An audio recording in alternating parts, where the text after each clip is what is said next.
Nah, saat ini kita akan pantau langsung kondisi di Cianjur, Jawa Barat. Ada jurnalis Kompas TV Cindy Permadi yang sudah bersiap dengan laporannya. Cindy, selamat siang. Jadi di mana posisi Anda melaporkan saat ini dan Anda tiba di sana ini sudah sejak pagi tadi sampai siang hari ini, bagaimana pantauan Anda? Ya, Irianda, saya di Desa Cirumput, Kecamatan Cugenang, RT 05, RW 02, ini jadi salah satu yang terdampak.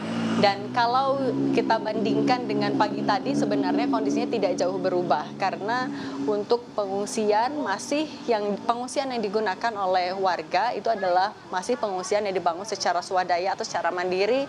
Ada 5 titik di sini, di RT 05 ada 5 titik. Dibagi sesuai dengan atau menyesuaikan dengan lapangan yang ada. Kemudian warga yang rumahnya ada di sekitar lapangan itu bisa berkumpul di titik pengungsian yang dibangun sendiri. Nah, kalau di titik tempat saat ini saya melaporkan yang ada di belakang saya, Irianda, yang berbeda hanyalah warga tadi pagi sempat membongkar pengungsiannya, tendanya untuk dibesarkan karena ini untuk memperbanyak kuota warga yang bisa ditampung dalam tenda itu. Kalau tadi malam terpisah-pisah, 5 tenda kecil terpisah-pisah, ini yang menyebabkan mereka harus tidur berdempet-dempetan. Kalau tadi diceritakan ada juga yang tidurnya harus duduk agar semua warga bisa masuk. Apalagi tadi malam suhunya bisa dibilang dingin, 18 sampai 19 derajat Celcius. Kalau sekarang mereka sudah dapat tambahan plastik dan terpal. Tadi mereka meminta ke pengungsian sebelah sehingga mereka bisa membangun pengungsiannya secara lebih lebar lagi. Tapi saat ini kalau tadi malam yang jadi kendala atau jadi tantangan bagi para pengungsi adalah suhu yang dingin. Kalau sekarang bisa saya ceritakan, Irianda, terik sekali cuacanya. Sehingga tentu mereka yang berada di dalam pengungsian, apalagi pengungsian atapnya dari plastik, ini akan semakin membuat udara di dalam pengungsian itu panas sekali. Sementara mereka juga tidak bisa berteduh ke sembarang tempat karena tidak jauh dari pengungsian, rumah-rumah masih dalam keadaan yang sangat rawan sekali untuk roboh apabila ada gempa susulan, ataupun juga mereka tidak berani berada di dekat-dekat rumah itu, sehingga ya mau tidak mau mereka masih tetap ada yang berada di dalam. Kemudian juga tadi kami tanyakan apakah sampai siang ini sudah ada bantuan yang datang, karena pagi tadi yang dikeluhkan adalah belum ada. Tadi dijawab lagi, diupdate kembali oleh warga, mereka masih belum mendapatkan bantuan itu, makanan, kemudian terpal, ataupun juga logistik lain yang bisa membuat kondisi pengungsian mereka lebih nyaman sedikit, itu yang mereka masih tunggu. Tadi pagi kami tanyakan bagaimana kondisinya dengan keterbatasan bahan pokok yang mereka miliki, mereka bagaimana untuk sarapannya, karena tidak semua warga berani untuk masuk kembali ke rumahnya untuk mengambil bahan-bahan pokok. Hanya yang rumahnya rusak ringan saja yang berani. Sementara untuk yang rusak sedang sampai rusak berat, mereka memilih untuk tidak masuk. Sehingga tadi pagi yang kami lihat mereka memasak atau menghangatkan nasi dari malam tadi. Kemudian mereka bagi-bagi lagi, kami tanya lauknya apa? Mereka jawab ya seadanya saja, itu pun tidak semua dapat. Bisa ada yang makan, ada yang juga tidak. Kemudian siang ini tadi kami tanya lagi bagaimana dengan nanti makan siang. Mereka juga masih menunggu adanya bantuan karena mereka masih hanya bisa berharap kepada sisa makanan dari pagi tadi yang belum termakan saja, Irianda. Tentu tadi harapannya adalah bantuan berupa makanan, kemudian obat-obatan itu masih bisa dapat. Kalau untuk air sebenarnya tadi kami mengecek juga ke masjid yang lokasi tidak jauh dari sini, hanya sekitar 20 meter. Untuk air masih mengalir atau masih bisa digunakan, airnya pun bersih. Artinya kalau untuk minum, air itu sebenarnya masih bisa dimasak apabila terdesak. Tapi sekali lagi untuk makanan ini yang masih mereka tunggu. Irianda. Oke, yang disampaikan tadi juga menarik ya Cindy. Ketika malam udaranya dingin, mereka kurang selimut semalam. Kemudian kalau saat ini siang terik, panas terik begitu. Kalau bisa diinformasikan di sana sendiri untuk cara warga mendapatkan bantuan ini seperti apa Cindy? Adakah informasi soal itu? Apakah kemudian harus menunggu saja ketika tim nanti bisa menyasar ke sana, atau ada hal-hal yang bisa dilakukan warga agar ini bisa seperti menjemput bola terkait dengan bantuan ini, Cindy?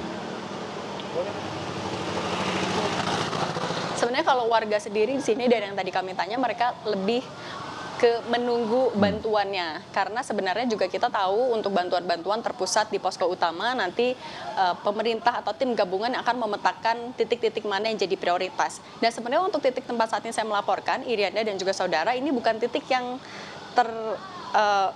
terputus aksesnya. Karena tadi kami ke sini menggunakan mobil masih bisa dilalui, kemudian juga kami lihat masih berlalu lalang ambulans, kemudian juga tim dari BNPB, yang artinya sebenarnya akses ini bisa dengan mudah dilalui. Tapi memang mereka tidak berhenti di sini. Tadi kalau informasi yang kami dapatkan juga sebenarnya kalau kita naik ke atas lagi masih ada titik-titik yang reruntuhannya lebih parah, bisa dibilang seperti itu. Artinya kalau kita melihat dengan pergerakan ambulans, kemudian juga tim BNPB ke arah sana, artinya mereka masih memprioritaskan terlebih dahulu bagaimana penanganan korban, memastikan tidak ada korban lagi yang hilang ataupun juga tertimpa, kemudian akan membawa korban-korban luka ke rumah sakit untuk mendapatkan penanganan lebih lanjut. Itu juga sebenarnya menjadi fokus dari kemarin disampaikan oleh pejabat terkait, penanganan korban menjadi prioritas utama, Irianda. Iya, karena memang fokusnya saat ini tidak hanya pendistribusian bantuan sembako kepada warga-warga yang membutuhkan, tapi juga menjangkau mereka yang mungkin masih berada di tempat-tempat yang aksesnya sulit dilewati oleh kendaraan darat. Makanya tadi BNPB juga menyebutkan akan mengirimkan helikopter gitu ya, untuk tidak hanya mengangkut mereka yang berada di tempat-tempat yang mungkin aksesnya ini masih tertutup. Cindy, kalau sanitasinya semacam apa? Kalau di sana sanitasinya sendiri seperti apa? Kemudian di sana kan kalau koreksi kalau saya salah, mereka di atas tanah. Nah, kalau hujan ini akan seperti apa kalau yang Anda bisa tangkap? Iya, itu juga sebenarnya yang dikhawatirkan. Tidak hanya soal bagaimana nanti kondisi mereka tidur, tapi ya dengan terpal yang sangat seadanya, itu diperkirakan tidak akan bisa menampung ataupun juga melindungi mereka sepenuhnya dari hujan. Tadi juga sebenarnya kami sempat mendapat informasi, Irianda, untuk di sekitar sini sebenarnya juga masih banyak yang kondisinya rusak. Mereka juga masih mendirikan tenda darurat secara swadaya, artinya tidak hanya di sini saja, tapi memang Kecamatan Cugenang ini diketahui sebagai salah satu kecamatan yang paling terdampak parah juga karena untuk epicentrum gempa berada di kecamatan ini, tapi memang jarak terhadap desa-desa yang terdampak ini berbeda-beda.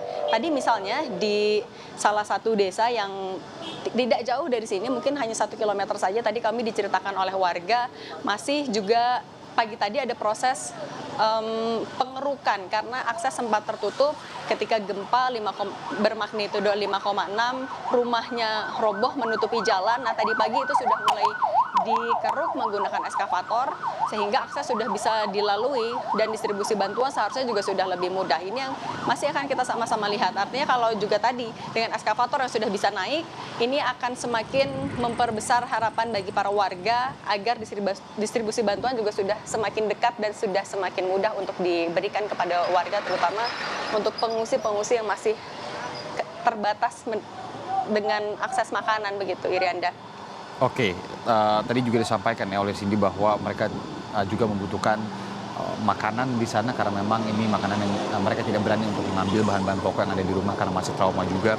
Cindy, kalau Anda sekarang ada di Kecamatan Cugenang, tapi apakah Anda memantau juga informasi di sana? Sudah adakah informasinya daerah mana saja yang hingga saat ini masih bisa atau belum terjangkau oleh bantuan sama sekali? Adakah informasi itu yang mungkin masih terisolasi juga? Ya, itu nanti yang perlu kami update kembali karena ya proses pembukaan akses oleh tim gabungan itu masih dilakukan. Misalnya tadi salah satunya ada kampung yang sebenarnya itu juga aksesnya tertutup tapi sudah mulai dikeruk menggunakan eskavator. Kemudian juga masih di Kecamatan Cugenang juga, tidak jauh dari sini, juga sempat ada yang tertutup aksesnya. Tapi kalau kami lihat dari update tim jurnalis Kompas TV yang di lapangan, proses pengerukan sekaligus juga mencari apakah ada korban yang tertimbun longsor di sana itu juga tetap dilakukan. Artinya tentu akses-akses ini sudah mulai terbuka kembali, Irian. Dan nanti untuk titik-titik pastinya akan kami pastikan lagi, termasuk juga bagaimana update terkini dan juga apa yang masih dibutuhkan di titik-titik itu, Irianda. Ya, saya juga ingin menarik diksi saya sebelumnya ya, terkait dengan apa yang menarik. Bukan menarik, tapi apa yang menjadi keprihatinan kita bersama ini kan terkait dengan makan. Tadi pagi menghangatkan nasi yang semalam gitu ya. Bagaimana dengan siang nanti? Iya, itu juga kami tanyakan. Mereka tetap menjawab, ya seadanya saja, yang ada saja. Tapi ya kalau kita melihat dengan belum adanya bantuan-bantuan dari maupun relawan ataupun juga pemerintah yang mungkin belum sampai ke titik ini. Mereka hanya bisa berharap dengan sisa makanan tadi pagi. Kemudian juga tadi sempat diceritakan salah satu cara mereka menangani lapar adalah dengan mengambil pisang di kebun mereka, karena memang kalau terlihat mungkin sedikit di sana ada pohon-pohon pisang. Tadi kami lihat ada yang kemudian memanen pisang, ada juga yang mencari tanaman-tanaman yang bisa mereka panen atau tumbuhan buah atau apapun itu yang bisa mereka makan pagi tadi, Irianda. Oke, seadanya, betul-betul seadanya di sana ya. Saya tidak tahu di sekitaran sana akan seperti apa, tapi yang Anda pantau di sana adakah rumah makan yang mungkin bisa dijadikan tempat bantuan ataupun dapur umum di sana, Cindy, ataukah belum ada? Sebenarnya kalau untuk memasak, tempat memasak, mereka untuk di pengungsian-pengungsian, mereka ada yang sempat menyelamatkan kompor-kompor, itu yang diambil dari rumah yang kerusakannya ringan. Sebenarnya kalau untuk masak pun bisa, karena mereka juga bisa memasak menggunakan api unggun. Mereka tadi pagi juga begitu, mereka membuat api, kemudian mereka menghangatkan nasi di sana. Begitu juga dengan pengungsian yang tidak jauh dari sini, mereka juga ada kompor sebenarnya. Tapi yang jadi kekhawatiran adalah bagaimana kalau gasnya habis, mereka tidak bisa masak lagi. Kemudian juga untuk dapur umum tadi masih belum jadi masalah sebenarnya, Irianda. Oke, Cindy, kita sekarang berbicara berbicara terkait dengan korban-korban atau warga yang tengah mengungsi di tempat Anda melaporkan. Kalau tadi concernnya adalah, kekhawatirannya adalah terkait makanan, tapi kalau kondisi kesehatannya sendiri seperti apa? Karena saya tidak tahu, di sana lebih banyak warga usia berapakah? Apakah mereka secara kesehatan sudah tertangani atau masih ada yang sakit dan perlu dibawa ke rumah sakit namun belum tertangani? Ada berapa lansia di sana, mungkin bisa disebutkan juga terkait dengan anak-anak, adakah di sana juga? Iya, Irianda, kalau memang dari pantauan kami di pengungsian tempat yang ada di belakang saya, memang kalau tadi dari pagi kami lihat mayoritas yang mengungsi di pengungsian ini adalah wanita, anak-anak dan juga lansia.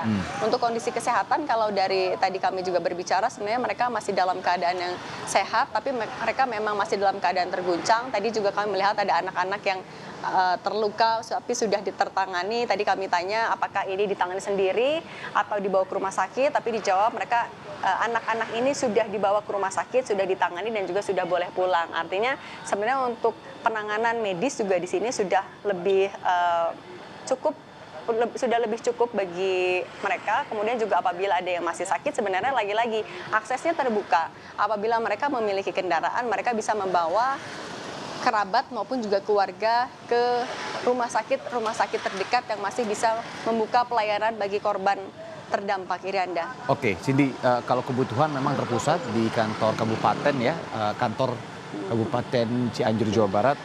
Distribusinya nanti akan didistribusikan, bantuan-bantuan juga sudah dikirimkan dari beberapa tempat. Tadi terakhir juga saya memantau dari Jakarta, Angkatan Laut tengah mengirimkan bantuan, prajurit, makanan, sembako. Kebutuhan mendesak selain makanan yang mungkin Anda bisa informasikan kepada kami di lokasi Anda melaporkan saat ini? Kalau tadi yang dikeluhkan adalah terpal sebenarnya, Irianda, karena lagi-lagi ini berkaitan dengan tempat mereka tidur, tempat mereka beristirahat. Siang ini apabila tidak ditutup terpal panas sekali, dan juga untuk alasnya mereka juga hanya terpal satu lapis, tidak semua sempat membawa selimut maupun juga kasur tipis, sehingga mereka betul-betul tidur beralaskan tanah dan juga terpal. Jadi terpal dan juga makanan itu yang dari tadi kalau saya dengar masih mereka tunggu bantuannya, karena kalau tadi air masih aman. Untuk air bersih mereka kalaupun terdesak mereka bisa memasak itu, Irianda. Oke, kita juga sepertinya ini berkejaran dengan waktu. Semoga bantuan-bantuan ini bisa segera tiba di sana. Dan kalau di tempat Anda melaporkan, terakhir Cindy, apakah masih ada keluhan-keluhan dari warga terkait dengan kehilangan sanak saudaranya mungkin?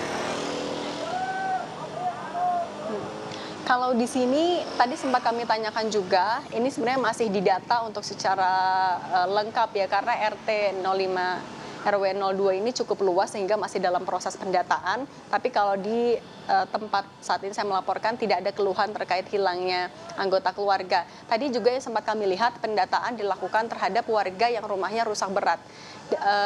Dari tim RT dibagi menjadi 3 kelompok untuk memetakan siapa saja dan juga mendata siapa saja yang rumahnya rusak ringan, berat maupun juga sedang, untuk nantinya diajukan kepada pemerintah untuk persoalan bantuan, Irianda. Baik. Itu tentunya juga menjadi concern kita bersama ya, kehilangan sanak saudara, kemudian juga kebutuhan-kebutuhan yang dibutuhkan di sana. Semoga tentu kita harapkan ini bisa segera sampai dan tiba di sana bantuannya untuk warga di sana. Terima kasih Cindy Permadi bersama dengan juru kamera Ian Faris sudah membantu melaporkan langsung dari sana. Jaga kesehatan Anda dan selamat bertugas kembali, Cindy. Saudara, kami masih akan kembali untuk melaporkan, menginformasikan terkait dengan pasca atau keadaan terkini di Cianjur, Jawa Barat, khususnya pasca gempa magnitudo 5,6 yang mengguncang beberapa daerah khususnya di Cianjur.